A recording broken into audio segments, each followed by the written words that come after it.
انت قاعده بتعملي ايه يا اما؟ بسمع مسرح مصر. تسمعي مسرح مصر؟ بحب المسرح بتاع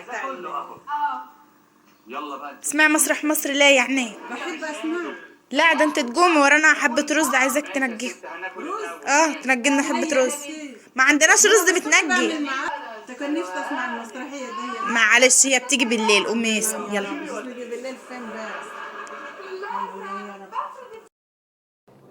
يلا انا جبت لك اهوت الرز دهوت عشان تنجيه. يا بنت مهما اشوف بالنضاره ما بشوفش زي يعني زي ما الواحد اتحدث بالنضاره. دي مهما اشوف بيها مش زي الطبيعي. معلش يلا يلا يلا قبل ما حد يجي. يعني ايه يا بنتي بس؟ معلش انا محضره لك كل حاجه اهوت. بصي الرز عندك اهوت والبتاع اللي هتنقي فيها وكل حاجه اهوت.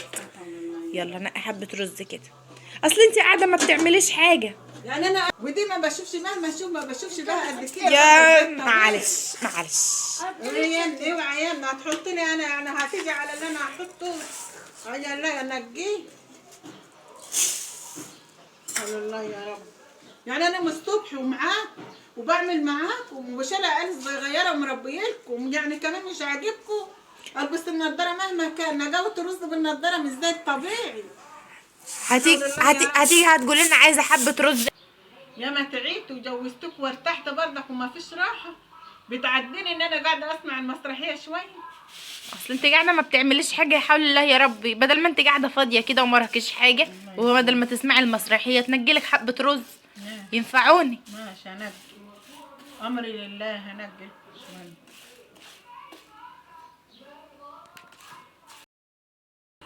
يلا خلصي نجي رز. يحول الله يا ربي. يرضاكم ما بتعمل فيها ازاي؟ يرضاك يا محمد؟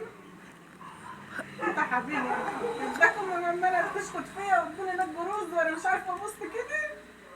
خلصي يلا خلصي. يحول الله يا رب هتقعد. هو ايه اللي انت مبحتره دي؟ انت بتنجي ولا بتبحتري الرز؟ خلي بالك. معلش شويه يا بنت غصب عني معلش. هو ايه اللي غصب عنك؟ خلي بالك.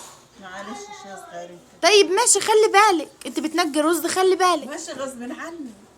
انا نجيت لك حله رز ده اهو. طيب ماشي كتر خير. حله رز ده. كتر خيرك. بعد كده هتخلي بالك من نجوان الرز، ما تبحتريش عشان الكيلو ب30 جنيه. لمي يلا اللي انت عملتيه دي لميه. ماشي هلم. يلا.